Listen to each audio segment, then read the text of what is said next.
years back, the Afro, I'm talking about Sonny Okonsu, the Ozidi King. Then he sang a song that goes thus: which way Nigeria, which way to go. I believe that very song is very relevant in today's Nigeria. And I see it's talking about strike, national strike. I think this is a time for sober reflection. I think it's a time for every right-thinking Nigeria to sit down and let us look at the way forward for the country. If you ask me, should Nigeria remain one? Yes, I would say one. What is bad in it? Nigeria can remain a country, but we need to sit down to look at how the country is structured. Let me go back to the issue of the NSE strike. I want to appeal to Nigerians. Strive for increase in wages is not the solution. We've had this strike over and over and over again. I can assure you, whatever might be the increase in salary now, in the next 12, 18, 24 months, it will become nothing. We will be back on the same challenge again. To me, there is need. The only patriotic strike that I believe everybody in the country should embark upon today is a strike to call for a new constitution. Where people are blaming the military, they gave us this constitution, it's a fraud, this and that. Is the military forcing us not to review it? The last, is it the 8th National Assembly? They made attempt, it wasn't concluded. Rather than reviewing what we have, let us sit down together and look at the way forward. Nigeria, as it is today, if we bring the best president from America, bring Lee Kuan Yew from Singapore, bring the best that you have all over the world to operate this structure, to operate this system, we just perform maybe a little above average. Why am I saying so? It's simply because we have a system, a structure that doesn't give room for merit. We have a structure, a system that doesn't reward productivity. We have a structure and a system that doesn't reward hard work. What it rewards is who you know, and maybe a little of luck or providence. It is not about age. It is not about the age of those that are ruling us. It is not about where they come from. It is about the constitution we are operating. You cannot get it right with this kind of constitution. I believe we need power devolution. We need to devolve a lot of power to the states. But we need to put in place policies that will guide how we determine what we are doing, how we are doing it, and in whose interest it is being done.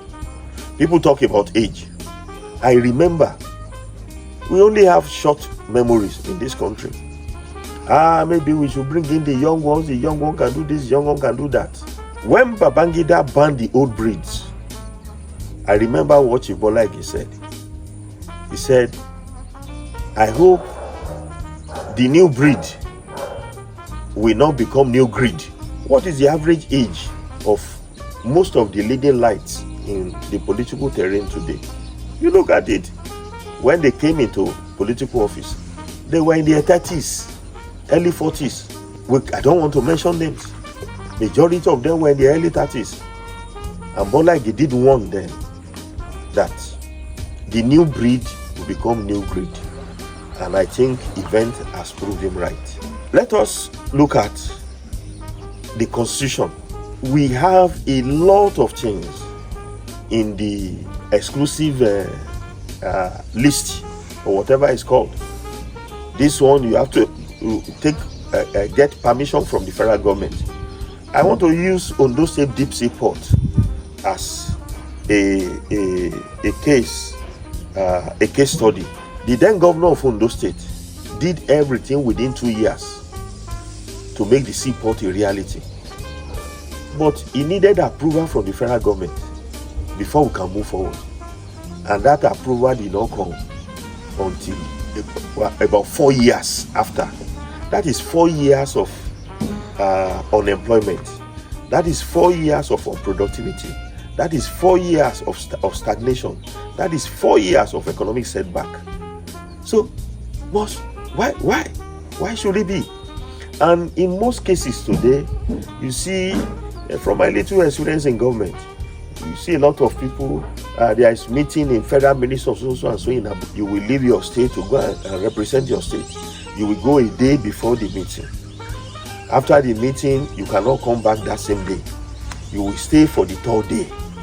And at the end of the third day, if you are lucky to have flight back to your state, you might even stay till the fourth day, which means the whole week is gone for you because you want to attend a maybe 4-5 hours meeting in Abuja. So when you go to Abuja, the cost of flight to Abuja, the cost of hotel accommodation, your own allowance, by the time most of the states sum all this up in a year, it amounts to a huge sum of money. So we have regions, we have the 6 geographical zones. If, for instance, in the southwest, we are to hold a meeting in Ibadan, and I go to Ibadan from Ondo, or the man from Ekiti goes to Ibadan from Ekiti, we can go the same day, have the same meeting, and come back the same day, saving money, saving man-hour, saving stress, and we'll all be better for it. So I believe the 6 geographical zones, power should devolve to the 6 geographical zones. And NLC, every organized body in this country, our demand today should be for a new constitution for Nigeria. That is the patriotic strike that I think Nigeria needs for now. I've listened severally to Chief Femi Falana quoting the constitution copiously. Femi Falana is somebody I respect a lot. I admire him. Thank God for his life and his courage. But lending voice to this strike, that this and that, we are only fighting effect. Our problem is the constitution. The day we face it, the day we look at it and have put in place a better constitution for Nigeria, a constitution that we reward merit, a constitution that we favor things being done on merit, a constitution that will reward productivity, a constitution that will give room for hard work, a constitution that will allow people to become productive. That is what that people, states and regions, that is what we need. We can work. Nigeria could be turned around in 48 months. That is my position.